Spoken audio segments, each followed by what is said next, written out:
صحابہ کرام فرماتے ہیں 10 سال میرے آقا مدینے میں رہے ہیں اور ہر سال آقا نے 1 جانور نہیں 2 جانور ذبح کیے ہیں۔ اسی بات پہ میں نے پچھلے جمعے پہ اختتام کیا تھا، آقا پر قربانی واجب 1 دفعہ بھی نہیں ہے، لیکن ہر سال رسول اللہ جانور کتنے ذبح کر رہے ہیں؟ 2، ایک اپنی طرف سے، ایک ہم غریبوں کی طرف سے۔ جو حضور کا امتی قیامت تک قربانی نہیں کر پائے گا، حضور کو تو پتا تھا نا، ان کی ام المومنین سیدہ عائشہ صدیقہ فرماتی ہیں حضور جب جانور ذبح کرتے، ذبح کر کے حضور دعا مانگتے، اللہم تقبل من محمد و آل محمد و امت محمد، مالک یہ قربانی میری طرف سے، میری آل کی طرف سے، میری امت کے غریبوں کی طرف سے ہے۔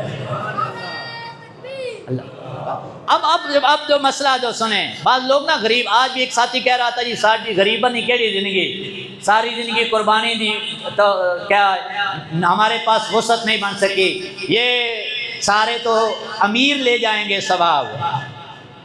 میں نے کہا یہ بھی ایک معرفت کی بات سنیں، ذرا فتویٰ نہ لگائیے گا، یہ معرفت کی بات ہے۔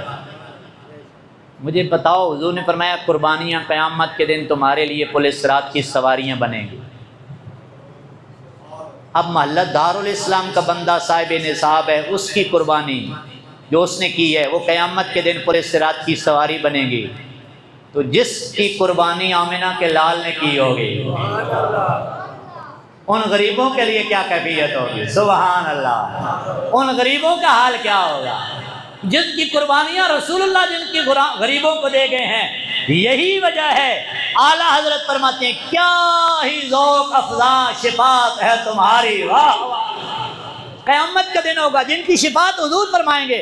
اعلیٰ حضرت فرماتے ہیں کیا ہی ذوق افزا شفاعت ہے آقا تمہاری، واہ واہ قرض لیتی ہے گناہ پرہیزگاری، واہ واہ۔ اب سمجھ نہیں آئی، میں سمجھاتا ہوں، وقت نہیں ہے، میں جلدی پوری توجہ کریں۔ اعلیٰ حضرت فرماتے ہیں قیامت کے دن جن گناہگاروں کی شفاعت حضور فرمائیں گے نا، تو نیکوکار جو اپنی نیکیوں کی وجہ سے جنت میں جا رہے ہوں گے، انہیں پتہ چلے گا یہ محمدی جا رہے ہیں، یہ جن کی حضور نے شفاعت کی ہے، بتایا جائے گا یہ حضور والا ہے، یہ غلام ہے جس کی شفاعت آقا نے کی ہے۔ وہ نیکوکار ان گناہگاروں سے پتہ کیا کہیں گے؟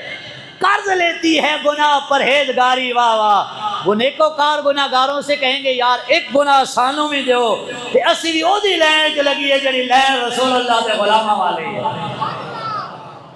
اس لیے پریشان نہ ہوا کریں، یہ تو رب کے فیصلے ہیں۔ اس لیے ہم اعتماد رکھتے ہیں اس اعتقاد پر کہ حضور اپنے غلاموں کو یاد رکھتے ہیں۔